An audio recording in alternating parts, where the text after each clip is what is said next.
Yevropaning 80% gacha bo'lgan yoshlari ruhshunosga nima sababdan murojaat qiladi? Agar mana shu savolga javob olishni istasangiz, bugun biz bilan Madaniyat va ma'rifat kanalida Agar tok shousini kuzatib boring. Assalomu alaykum. Rahmatilla, balki kelarsiz, biz boshladik. Hozir yashnab chiqib hozir boshlab hozir. Aynan mana shu mavzu haqida biz siz bilan bugun suhbatlashmoqchimiz. Raqamli qaramlik. Bu narsaga faqatgina yoshlar emas, hattoki katta qatlam ham qaramligini biz o'z ko'zimiz bilan guvoh bo'lib turibmiz va hattoki boshlovchimizni ham studiyamizga o'z vazifalarini bajarishga jalb qila olmayapmiz.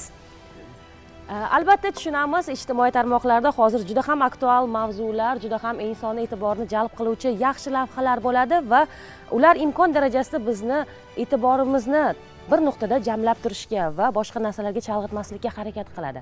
Lekin biz o'zimizni qo'lga olishimiz va asosiy hayotga ham biroz diqqatimizni qaratishimiz kerak bo'ladi. Shunday qilib, boshlovchimizni davramizga taklif qilib qolamiz. Assalomu alaykum qadrli do'stlar, aziz tomoshabinlar. Lekin Zamira shu tegishtirib o'tib ketmasangiz ham bo'lardi, o'ziga chaqirib qoldim. Shunaqa teqqizdirmasam, baribir qo'lingizdan telefoningiz tushmayapti. Endi nima qiziq narsa ko'rganingizni ko'rsatuvdan keyin aytib berasiz. Shuncha ekspertlik kutib turishibdi. Albatta boshlasak bo'ladi. Qadrli do'stlar, mana hamkasb aytib o'tganlarda bugun eng muhim bo'lgan va dolzarb mavzuda suhbat olib boramiz. Bugungi mavzumiz aytilgandek raqamli qaramlik. Boshladikmi? Boshladik. Suhbatimiz boshida bir savol bilan yuzlansakda, mutaxassislarimizga ijtimoiy tarmoqlardan qanchalik va bir kunda qancha vaqt davomida foydalanasiz? Men ijtimoiy tarmoqlardan bir kunda ko'pi bilan 2,5 soat vaqtimni sarflayman. Chunki bu o'zimni mana shu vaqtni nazorat qilib turaman. Men tan olaman, juda ham ko'p vaqtimni ijtimoiy tarmoqlarda o'tkazaman. Sababi hozir bu zamon talabi va ko'plab ish vazifalarimiz bevosita ijtimoiy tarmoqlarga bog'liq.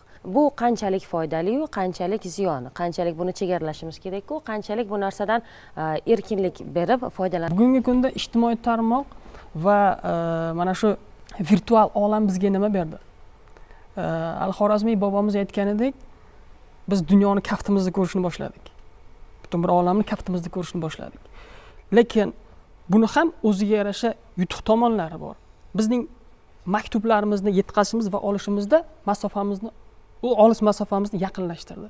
Bu birinchi yutug'imiz. Va bizga xira ko'ringan narsalarni yorqin rangda tasvirlab berib ko'rsatishni imkoni bo'ldi. Juda ham ko'p yugurish bilan bog'liq, yurish bilan bog'liq, masofalar bilan bog'liq bo'lgan ancha muammolarimizni yengillashtirdi. Lekin shuni o'zi bilan birga cheklanib qolmaymiz. Albatta bizga ijobiy tomoni bo'lganligi bilan salbiy tomonlari ham bor. Faqatgina biz foydalanayotgan ijtimoiy tarmoqlar, virtual olamlardan ma'lum bir vaqt ichida foydalanmasak, undan-da ortiqroq foydalanadigan bo'lsak, albatta salbiy tomonlar ko'rinib turibdi bizga. Misol uchun, oddiy bitta misol tariqasida aytadigan bo'lsak, bolalar, yoshlar erta uxlash kerak va ko'proq uxlash kerak. Nima uchun? Negaki organizmda melatonin gormoni ishlab chiqaradi va bu bola psixikasini va bolaning miya faoliyatini rivojlanishiga ijobiy ta'sir ko'rsatadi. Bugungi kunda yorqin ranglar, juda ham yaqindan ko'rinishlar, planshet bo'ladimi, u telefon bo'ladimi, televizor bo'ladimi, bularni uyqu vaqtidagi vaqtini o'g'irlash natijasida bizdagi ana shu melatonin gormonlarini ishlab chiqarishni susayadi. Va bu bilan birga bolaning miya faoliyatining ishlashiga o'zini ta'sirini ko'rsatadi. Faqatgina bolalarga ta'sir qiladimi?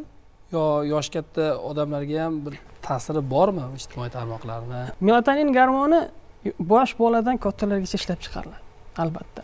Lekin bizda uyqu ratsioni bor, uyqu rejimi bor, uyqu vaqti bor. O'sha uyqu vaqtini esa biz ko'proq yotganimizda telefon bilan ko'proq foydalanamiz. Bugungi kunda ko'z shifokorlariga murojaat qilganimizda ham 60-70% telefondan ko'proq foydalanganligi va yaqin masofada ushlab turishi natijasida ko'zning nurining pasayish holatlari bilan juda ham ko'p duch keldik. Biz bunday holatlarga. Ma'lumotlar ham shuni ko'rsatib beryaptiki, biz ijtimoiy tarmoqlardan haddan tashqari ko'p foydalanishimiz. Bu bugungi kunda bizga oddiy bitta ermak sifatida ham bo'lib qoldi.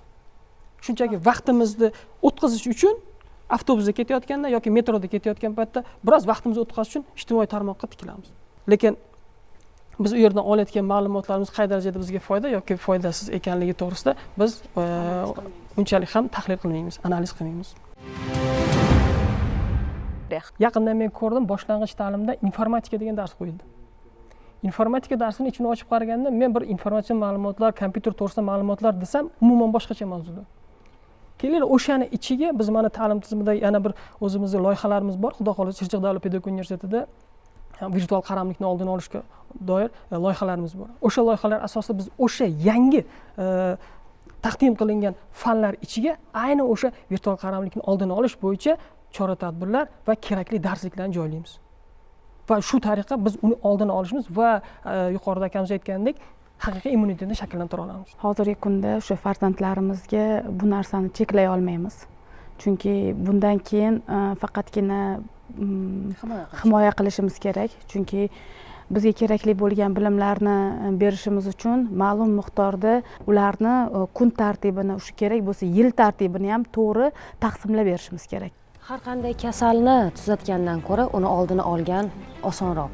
Shunday ekan, agar biz vaqtida kerakli muammolarga, kerakli qo'ng'iroqlarga e'tibor qilsak, bizda bunday muammo yuzaga kelmaydi va raqamli qaramlikdan biz ozod bo'lamiz. Albatta, qadrli do'stlar, biz dasturimiz boshida raqamli qaramlikning bir ko'rinishini e'tiboringizga havola qildik hamkasbi bilan birgalikda. Bu bir ko'rinish, albatta, mana shunday ko'rinishni siz do'stlaringiz yoki oila davrasida umuman olganda uchratgansiz. Bu sizga bitta aytilgandek signal. Albatta, O'zbekiston qadriyatlarini qadrlovchi mamlakat hisoblanadi. O'zbekiston kechagi yoki bir necha yillik davlat emas. O'zbekistondan juda katta ulug' allomalar yetishib chiqqan, bunga tarix guvoh. Shubhasiz bundan keyin ham yetishib chiqadi. Biz esa mana shunday ajdodlarimizga munosib avlod bo'lish uchun aytilgandek ilm olishimiz kerak va marra bizniki bo'ladi shundagina. Madaniyat ma'rifat telekanali Agar tok shousi raqamli qaramlik mavzusi edi. Ko'rishguncha salomat bo'ling.